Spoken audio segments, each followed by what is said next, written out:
What's going on, guys? Thomas from Power Performance here. Today, I'm standing here with Greg from JTX Forged, and like I said before, we fucking made it with this truck. It was a little bit of a struggle getting it here, but Mr. Greg, he pulled through. We had a little bit of a slight issue with fitment on the wheels that they were making for us, and they fucking handled it, in my opinion. Absolutely, that's what we do. But while we're here, let's take a look at this beauty. So, engine, LT4, right? Yep, LT4, GM Performance LT4, T56 mag trans, all the bare brakes, Roadster shop fast track, independent front, independent rear chassis. It's a fully loaded, you know, patinaed out build for sure. I mean, it's a unit underneath the surface, Russ, but I know I shipped you polished wheels. Yeah. So why did we powder coat them? All right, so I'm a huge polished fan, right? If you look at all my personal trucks, I have polished wheels on everything I have.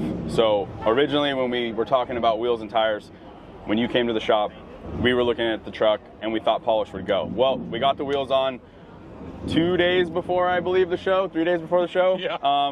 We put the polished wheels on and it just didn't look right? It looked unproportionate. So I got with our powder coater, gas powder coating, and he's like, hey, let's put the wheel in the truck, let's look at it. So we decided to go with the brushed window and then, you know, the bronze satin finish to kind of match the sheen of the truck. So I think it came out great. Polish wouldn't have looked right.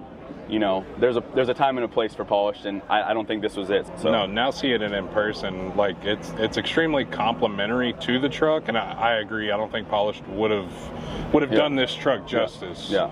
In the back, you know, we got the bedwood in. It's black limba from bedwood floors.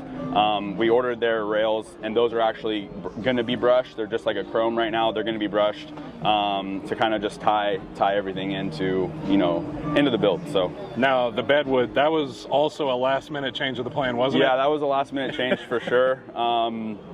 You know, we were just gonna, you know, sheet it because I didn't want to rush it, but we ended up just saying, screw it. You know, we chalked it up in the CNC machine over at Trans Effects. It's a local shop for us. They have this big, huge, you know, CNC that'll cut any kind of material.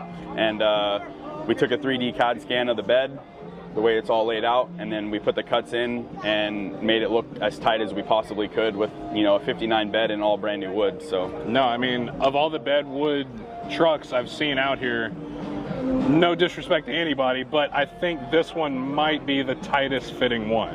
Yeah, I mean, a lot of time went into making it right. You know, we spent a day and a half, you know, making sure all the CAD and everything was correct, and, you know, we got a little bit of finishing touches. Like I said, this truck came off the lift literally right before I took the first rips up and down the street just to make sure, you know, and I'll admit it, you know, like we said in the very beginning of the video,